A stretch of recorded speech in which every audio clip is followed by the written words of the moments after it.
I don't hear the drums, I don't hear the band, the sounds I'm told such moments. In September 2006, 2.5 years before his passing, we spent some time with the world-renowned paranormal researcher and writer Hans Holzer. He had written more than 140 books on ghosts, the afterlife, witchcraft, extraterrestrial beings, and other phenomena associated with the realm he called the other side. Born in Vienna, he developed an interest in the supernatural as a child. He studied archaeology and ancient history at the University of Vienna, but in 1938, just before the Nazi takeover, he and his family left Austria for New York. Hans earned a master's degree in comparative religion and a doctorate in parapsychology at the London College of Applied Science. He went on to teach parapsychology at the New York Institute of Technology. Dr. Holzer called himself a scientific investigator of the paranormal. He disliked the word supernatural, since it implied phenomena beyond the reach of science, and he did not believe in the word belief, which suggests an irrational adherence to ideas not supported by fact.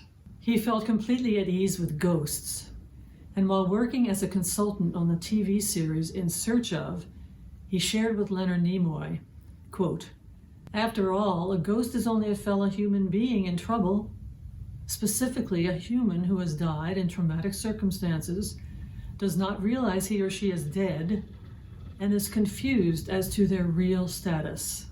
Dr. Holzer saw life on the other side in sharp detail. As he described it, it is strangely like this side and bureaucratic to boot. The dead who become restless and wish to return to Earth for another go-round must fall in line and register with a clerk.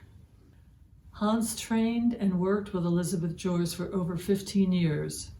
He included her in 3 of his books and recorded this video to let others know about her work. My name is Professor Dr. Hans Holzer. I'm a professional academic parapsychologist. I'm not a ghost hunter, person who is pretending to be involved with looking for haunted houses and such, because I have seen some of the television shows where a group of young people with various high-sounding titles look for phenomena with all kinds of gimmicks. All of it is just nonsense. What you need is a good medium, a good deep trance medium, who is the only way you can make contact with the other side. Because I have pointed out that no psychic, no medium can make any contact with getting knowledge. That goes for trance medium, that goes for psychic readers, without someone being on the other side of the phone, so to speak. There's another person has to feed them the information. This is simply the other side of life, the other door to life, or the other door to death, if you wish, because we don't acknowledge the existence of death. Then the sitter, that is to say you, will then tell the person. And it's really a very simple thing, because only the information coming from the other side would be valid. There's a lot of interest in the subject of parapsychology, psychic phenomena, ghosts, haunted houses. But unfortunately, most of it comes from people who have taken no academic attempts to study. I met Elizabeth Joyce some 30 years ago at an outfit called the Metaphysical Society of New Jersey. And from time to time, Elizabeth has worked with me and appeared with me on television when she was working on a case. And I was able to say things in reference to her reliability. After examining some of her case histories, she would send me copies of all her case where she had a feeling about them, particularly young women. The disappearance of young women was one of the things she did very well. And this is still a thing that is bothering the police. The Sandra Levy case, you said that it was a random killing. And she pointed out the spot where the body would be found. And it was found there, in Washington, D.C. I have a list of some of the outstanding cases Elizabeth Joyce did and communicated to me copies of what she wrote down for herself. There was a Chandra Levy case, and a young woman who had disappeared. She's very good with disappeared young women, by the way, who had then turned out to be murdered. She also works with the police, I believe. She turned it out a park in Washington, D.C., where the body would be found, and she also stated that Representative Condit of the House had nothing to do with it, even though he dated her. Then she had the case of Elizabeth Smart. This was a young woman that was kidnapped by a group that believed in multiple wives, very much like the Mormons used to do. And she was able to point out who the person was, and Elizabeth Smart returned home safely. Then we have the case, of course, of Natalie Holloway, which is fairly recently in the Caribbean, a young woman again who is still missing, has not shown up, and she feels she was murdered, and her body was thrown to the bottom of the ocean. But she had the description of the events down pat. I mean, those are things that she turns over to the police as well, and not just to me. Well, no medium can be 100% accurate, but she's very high in the percentage of cases that she has predicted and answered. And to this day, I think the police is very, very respectful of her gifts, and that is the way to go. It is remarkable how Elizabeth Joyce covered so many areas apart from missing young ladies. For instance, she mentioned in conversation in 1996 that the next mayor of New York City would be somebody first named Rudy. Well, we got stuck with Rudy Giuliani at that time, and she said something about Bill Clinton's affair with Monica Lewinsky, and that there would be an impeachment. Well, there was the impeachment, and of course the Monica affair was something that almost derailed Bill Clinton.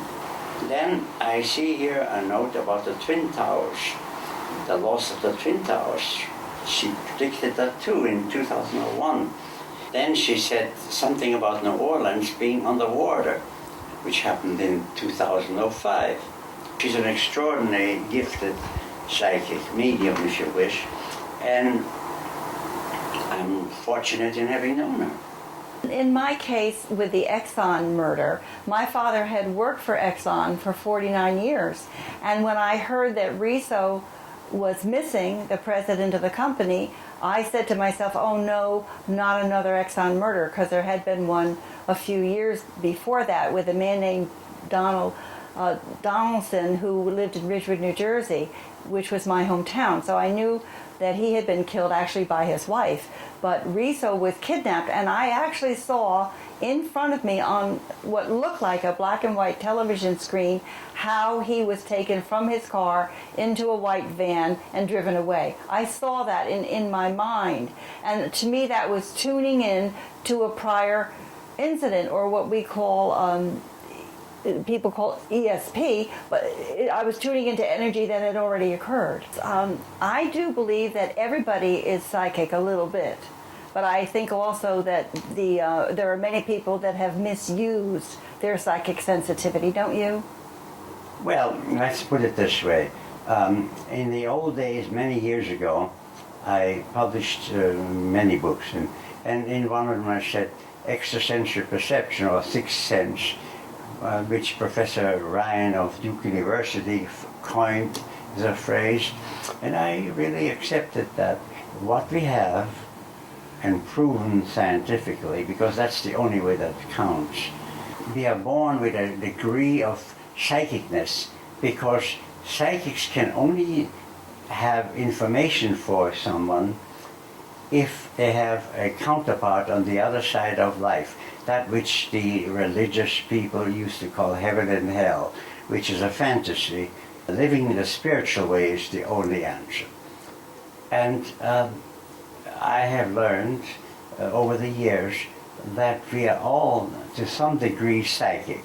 But this is the five senses, not the sixth sense. Some people's five senses are sharper than others, and if that happens, they can develop into being psychics. But it's not an extra sense, or it's not anything supernatural. Nature is all that exists, all that has existed, all that will exist. And that is, shall we say, the creative force in the universe. I like to relate it to singing. I say that some people, most of us can sing, but some of us can't sing as well as Frank Sinatra or Barbra Streisand, and it is a developed art.